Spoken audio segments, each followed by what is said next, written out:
Prince Harry, his wife Meghan and her mother Doria Ragland were in New York last night for the Women of Vision Awards. Meghan was honoured for her lifelong advocacy for equality. We'll come to that later. And regardless of what you think about that, and I have my views, or the two of them in general, it's clear that they were involved in an incident last night that caused them distress.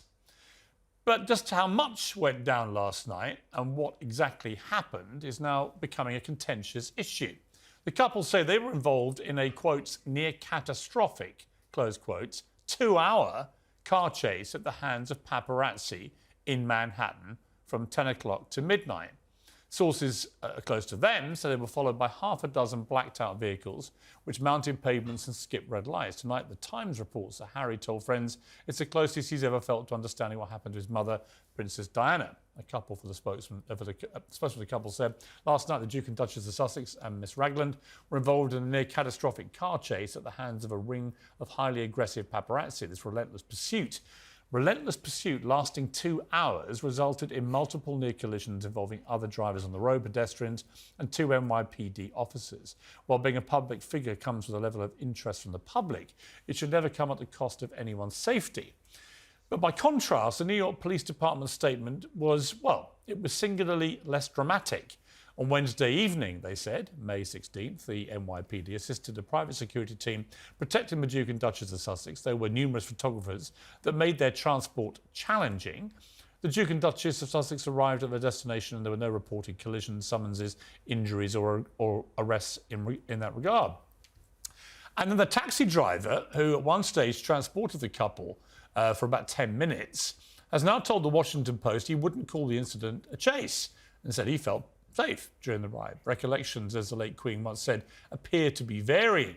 Well, joining me now, a journalist and author, Petra Wyatt, Princess Diana's former Royal Protection Officer Ken Worf, Talk TV Royal Editor Sarah Hewson, and Editorial Director of the Page 6 column in the New York Post, Emily Smith, over in New York. Welcome to you, a stellar panel. All right, Sarah, what do we know? I mean, what we knew was, the first thing we knew was the statement from the Sussexes, very dramatic. Well, I took a sharp intake of breath when I saw that there was a near catastrophic car chase, and I think many people will have done. Last night, they were in New York for a very well-publicised event, the Women of Vision Awards, at which Meghan was presented with an award. They left. We've seen footage of them leaving. They got into a black SUV at around 10 o'clock last night. Apparently... They were on, just to be clear about the geography, they were on 57th Street in Midtown Manhattan. Yeah. And they were travelling to a private residence on the Upper East Side. Yes. Now, at that time of night, I've lived on the Upper East Side of Manhattan for years.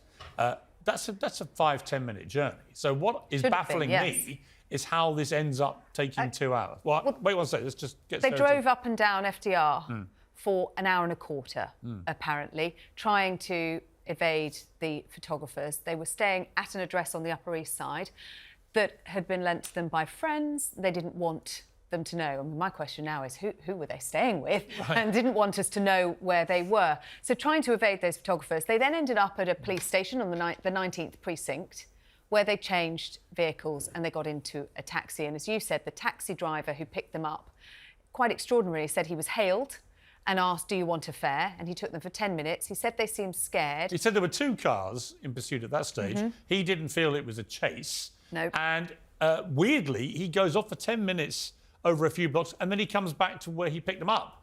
And then we don't really know. Other than apparently they got somewhere safely at the end of all this. They did.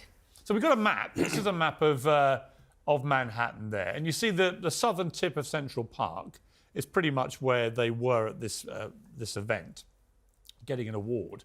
And then they kind of zigzag up and down for the next 2 hours for reasons that completely baffle me, because I don't know why you would do that. I mean, they've got a security team. Just go where you're going. You're there in 5-10 minutes. All right. You're determined to get in here. I am determined because I think it is utter tosh. I also lived in New York in the Upper East Side, and I've spoken to 20 New Yorkers and they're laughing their heads off. It is impossible to have a 2-hour high-speed car chase in New York. The traffic is gridlocked. It's impossible to get a vehicle to go more than 9 miles an hour. It's also impossible for an alleged paparazzi blacked-out car to drive on the pavement without being stopped, arrested or noticed. The weird thing is that there are no witnesses to this. New York is... Well, I would put one caveat in here, is that Harry was seen filming out of the car. So we're probably going to get Wait a minute, but there are no witnesses to what he's describing as a 2-hour near catastrophic... We know the police were witnessing it, but the police version is not as dramatic as no, theirs. the police are saying there were no reports of collisions, no one was arrested. Yeah. If it was, as Harry said, with 2 or 3 more paparazzi cars illegally driving on the sidewalk, they would have been arrested. Well, that would be a crime. So Exactly. Ken, I mean, just off the top, since the death of his mother, and I completely understand his pathological hatred of paparazzi after what happened to his mum. I get it, OK? I'm not going to question his right to feel that way about paparazzi generally. It's about what really went on, though, last night, and bearing in mind the context of his court case here at the moment to try and get better protection when he comes over here with his family at the taxpayer expense. There are cynics out there, and they've already been saying it on social media. Is this just him over-egging an incident, which happens probably most nights of the week in Manhattan with celebrities, to try and get what he wants over here? Well, I think that may be the case, Piers. I mean, but what I'm confused with is this sort of near catastrophic. Yeah. I mean, Exactly. to me, what I see is quite normal for that sort of event. I mean, here he is, a major A-lister, whatever he is, in New York, being pursued by the paparazzi, which is normal. I think what I have and it has to be said legal. So under the Yes. First Amendment, they're allowed to do this. Now, the question is, if the way they were driving was illegal, that's a different issue, but the police have made clear no arrest. So Yes, but the they are spokesman- unlike, but the point again, Ken, unlike here, the laws got pretty well tightened after what happened with Diana. You couldn't do this in this country legally, but you can in New York. Well, no, Yeah, you but- can't drive on the pavement. No, I know. And they're claiming that the paparazzi I understand that, did. but I'm saying that Yeah, but I think to that actually pursue celebrities as paparazzi in New York is a legal thing to be doing. Yeah, but Harry and Meghan must have expected this to happen. I mean, he's got this sort of private security business or company, whatever now, who clearly, this is something new to them because from what I observe, they were unable to deal with this problem. Now, in the UK, I mean, for many years when I They worked put with them in a taxi, Well, a yellow cab. What- I mean, what security interesting team? move, but I mean... What security team in the world put the guy Well, also- fifth in line to the throne of England in a random yellow cab with his wife and his mother-in-law, and off they go? I mean, I found that. Well, this that is where is surely a this is where it sackable may offence, this isn't is it? where it Well, may it's have a point. insulting, actually. You wouldn't put Tom Hanks in a yellow cab. I wouldn't get one. But But why then did they put him in a yellow Right. taxi? It's obvious to me that the security company looking after him there really don't have the experience to deal with someone At as high all. profile with him. Now, he knows more than anybody else, the role of the paparazzi. He knows that they'll pursue him, and they know that they are what I will say is a nuisance factor at worst. Look, the paparazzi don't kill people. I'm not going to say that.